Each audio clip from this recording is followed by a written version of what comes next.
नमस्कार दोस्तों, स्वागत है आप सभी का आज के मुख्य समाचार के इस वीडियो में, जहां हम आपके लिए हर दिन लेकर आते हैं देश और दुनिया की तमाम बड़ी खबरें। एक एक करके 50 बड़ी खबरों को सिर्फ 10 मिनट में जानेंगे। वीडियो के साथ अंत तक बने रहें। साथ ही आपसे एक छोटी सी रिक्वेस्ट है, अगर आपने अभी तक इस वीडियो को लाइक नहीं किया तो लाइक जरूर कर दें। साथ ही वीडियो के नीचे दिए गए इस लाल रंग के सब्सक्राइब बटन को दबा लें और इस घंटी को भी दबाएं, ताकि आपको दिन भर की बड़ी खबरों की जानकारी लगातार मिलती रहे। तो चलिए दोस्तों, वीडियो को फटाफट शुरू करते हैं। तो कोरोना के खिलाफ लड़ाई में बड़ी कामयाबी, कोवोवैक्स को मिली WHO की मंजूरी। जी हाँ, कोरोना महामारी के खिलाफ लड़ाई में सीरम इंस्टीट्यूट ऑफ इंडिया को बड़ी सफलता मिली है। विश्व स्वास्थ्य संगठन यानी WHO ने सीरम की कोरोना वैक्सीन कोवोवैक्स को आपातकालीन उपयोग की मंजूरी दे दी है। सीरम इंस्टीट्यूट ऑफ इंडिया ने इसकी जानकारी दी। संस्थान ने कहा कि कोवोवैक्स को आपातकालीन उपयोग के लिए WHO की मंजूरी मिल गई है। इससे कोरोना के खिलाफ हमारी लड़ाई और मजबूत होगी। सीरम इंस्टीट्यूट ऑफ इंडिया के CEO आदार पूनावाला ने ट्वीट कर WHO की मंजूरी पर खुशी जाहिर की। उन्होंने लिखा कि यह अभी तक कोविड-19 के खिलाफ हमारी लड़ाई में एक और मील का पत्थर है। कोवोवैक्स को आपातकालीन उपयोग की मंजूरी मिल गई है। और अगली बड़ी खबर की बात करें तो यूपी में कूड़ा कचरा खुले में फेंकना पड़ेगा भारी, गंदगी करने पर देना होगा 3000 रुपए तक का जुर्माना। जी हां, उत्तर प्रदेश की योगी सरकार ने शहरों और गाँवों की स्वच्छता को ध्यान में रखते हुए एक सख्त नियमावली बना दी है। अगर आप उत्तर प्रदेश में सामाजिक स्तर व सरकारी जगहों पर गंदगी करेंगे तो अब आपकी खैर नहीं, जिसके लिए जुर्माना भरना पड़ेगा। सरकार नई व्यवस्था के अंतर्गत गंदगी फैलाने वालों पर 3000 रुपए तक जुर्माना लगा सकती है। अब गाड़ी से गंदगी फेंकना या थूकने पर 350 से 1000 रुपए तक का जुर्माना देना होगा, जबकि सार्वजनिक स्थान पर ऐसा करते हैं तो 200 से 500 रुपए तक वसूली होगी। स्कूल अस्पताल के आसपास गंदगी फैलाने पर 300 से 750 रुपए तक जुर्माना मान्य किया गया है। कूड़ा कचरा मिट्टी में दबाने या फिर जलाने पर 1000 से 2000 रुपए तक का जुर्माना भरना होगा। खुले में जानवरों को शौच कराने पर 100 से 500 रुपए तक का जुर्माना का प्रावधान होगा।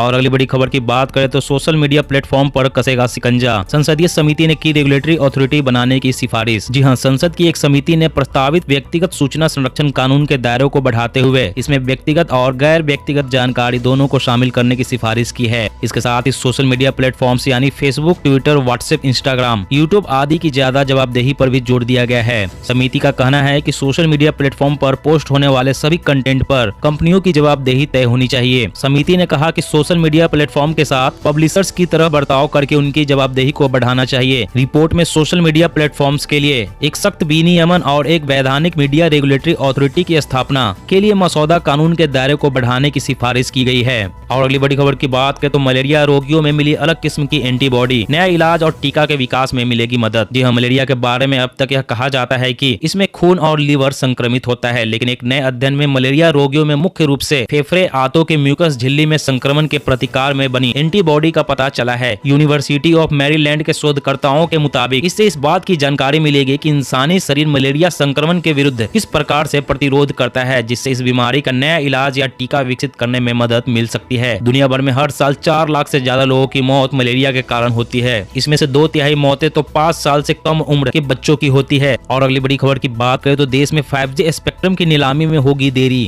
अगले साल जुलाई तक टाल सकती है सरकार। जी हाँ, भारत के 5G स्पेक्ट्रम की नीलामी में दोबारा देरी होने की उम्मीद है। इकोनॉमिक टाइम्स की रिपोर्ट के मुताबिक ट्राई ने DOT को बताया कि वह अपने कीमतों में लेकर सुझावों को केवल मार्च में ही सबमिट करेगा। सरकारी अधिकारियों ने कहा कि अगर ऐसा मामला है तो 5G ट्रायल जुलाई में होगी और अप्रैल मई में नहीं की जाएगी, जैसा सरकार ने पहले ऐलान किया था। सरकारी अधिकारियों ने कहा कि अगर ऐसा मामला है तो यह जुलाई में होगी और अप्रैल मई में नहीं की जाएगी, जैसा सरकार ने पहले ऐलान किया था। इसी के फलस्वरूप 5G पर आधारित टेलीफोनी सर्विसेज की शुरुआत जो शहरी इलाकों से शुरू होना है 2023 तक टाला जा सकता है। टेलीकॉम कंपनियों ने कहा कि जब तक स्पेक्ट्रम आवंटित होता है उस समय से 5G सेवाएं देना शुरू करने में उसे 6 महीने का समय लगेगा। मामले की जानकारी रखने वाले लोगों ने कहा कि यह मार्च तक टेलीकॉम विभाग को अपनी आखिरी सुझावों को सबमिट करेगा। उन्होंने कहा कि अप्रैल मई में नीलामी की उम्मीद नहीं है। और अगली बड़ी खबर की बात करें तो एंटी एयरफील्ड हथियार, 100 किलोमीटर दूर भी दुश्मन के ठिकानों पर होगा सटीक हमला। स्वदेशी स्मार्ट बम ने बढ़ाई वायुसेना की ताकत। जी हाँ, भारत ने राजस्थान के जैसलमेर की पोखरन फील्ड फायरिंग रेंज में स्मार्ट एंटी एयरफील्ड हथियार का सफल परीक्षण किया है। इस बम को लंबी दूरी पर आधारित टारगेट तक गाइड कर निशाने तक पहुंचाया गया। इस बम का निशाना एक सीमा तक अचूक है। DRDO के मुताबिक एक साधारण बम को गिराने के बाद उन्हें नियंत्रित नहीं किया जा सकता है, जबकि लॉन्च रेंज गाइडेड बम, जिन्हें स्मार्ट बम भी कहा जाता है, इन्हें गिराने के बाद नियंत्रित किया जा सकता है। यहाँ तक कि इसकी दिशा और गति को भी बदला जा सकता है। इससे इस बम का निशाना अचूक हो जाता है और यह बम दुश्मन के ठिकाने को खत्म करके ही दम लेता है। इस स्मार्ट बम से 100 किलोमीटर दूर भी बैठे दुश्मन को खत्म किया जा सकता है।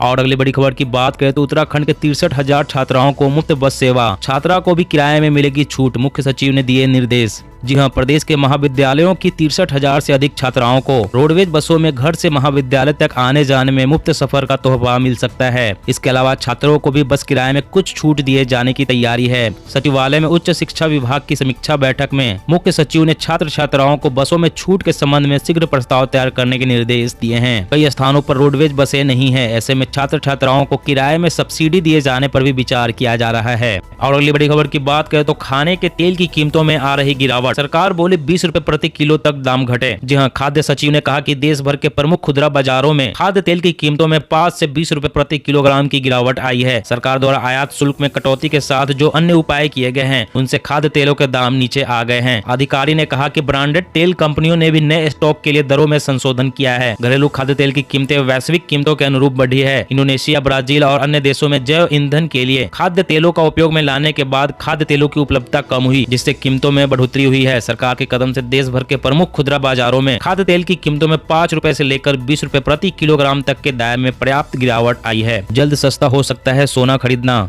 इंपोर्ट ड्यूटी घटाकर 4% करने की तैयारी। जी हां, आम लोगों के लिए एक बड़ी खबर आई है। वाणिज्य मंत्रालय ने गोल्ड पर इंपोर्ट ड्यूटी घटाने का प्रस्ताव दिया है। इंपोर्ट ड्यूटी 7.5% से घटाकर 4% का प्रस्ताव दिया गया है। इंडस्ट्री के मुताबिक इंपोर्ट ड्यूटी घटाने से सोने की कीमतों में गिरावट आएगी। एक झटके में सोने के दाम 3.5% तक कम हो जाएंगे। अगर सरकार वाणिज्य मंत्रालय की सिफारिशों को मान लेती है तो इसका सीधा असर सोने की तस्करी कम होने के रूप में देखा जाएगा। सरकार इससे पहले बजट में सोने और चांदी पर इंपोर्ट ड्यूटी घटाई थी। इंपोर्ट ड्यूटी को 12.5% से घटाकर 7.5% कर दिया गया था। वहीं अब 7.5% से घटाकर 4% करने की तैयारी है। ऐसा करने से निवेशकों की भी भागीदारी ट्रेडिंग में बढ़ेगी। वहीं इससे स्मगलिंग भी रोकने में मदद मिलेगी। और अगली बड़ी खबर की बात करें तो कोरोना महामारी का केंद्र बना यूरोप और मध्य एशिया। फरवरी तक 5 लाख लोग गंवा सकते हैं अपनी जान, WHO ने चेताया। जी हां, दुनिया भर में तबाही मचाने वाले कोरोना वायरस ने अब एक बार फिर से यूरोप और मध्य एशिया में कोहराम मचाने की तैयारी कर ली है। विश्व स्वास्थ्य संगठन के स्थानीय कार्यालय के प्रमुख ने कहा कि यूरोप और मध्य एशिया में 53 देश वाला क्षेत्र आने वाले हफ्तों में कोरोना वायरस के खतरे का सामना करेगा या फिर ये पहले से ही ऐसा कर रहा है। यहाँ गौर करने वाली बात तो यह है कि यूरोप में कोरोना की लहर ऐसे वक्त में देखने को मिल रही है जब यहाँ पर वैक्सीनेशन जारी है और वैक्सीन की कमी भी देखने को नहीं मिल रही है। इस क्षेत्र में फरवरी तक 5 लाख लोगों को कोरोना से जान गंवानी पड़ सकती है। WHO का कहना है कि इस क्षेत्र में एक हफ्ते में 18 लाख के करीब लोग संक्रमित हुए हैं। पिछले हफ्ते से इसमें लगभग 6% का इजाफा हुआ है।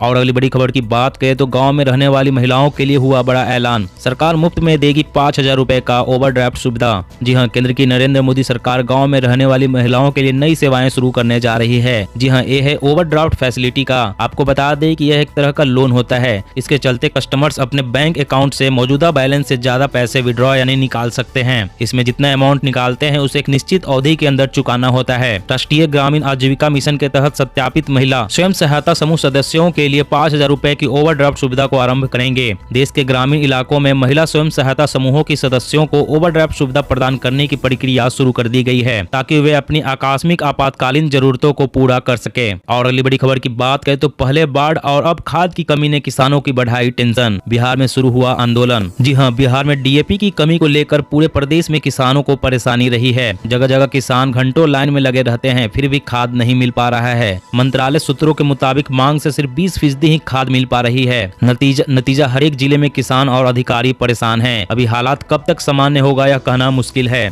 मधुबनी जिला मुख्यालय के इफ्को गोदाम में DAP खाद के लिए सैकड़ों किसान रात से खाद के लिए काउंटर पर अपनी बारी का इंतजार कर रहे थे, लेकिन सुबह 9 बजे काउंटर खुलने के साथ ही वहां के कर्मचारी ने बताया कि खाद उपलब्ध नहीं है। उसके बाद किसान नाराज हो गए। यह स्थिति कई दिनों से ही नहीं बल्कि सप्ताह से बनी हुई है, जिसके बाद किसानों ने आंदोलन शुरू कर दिया।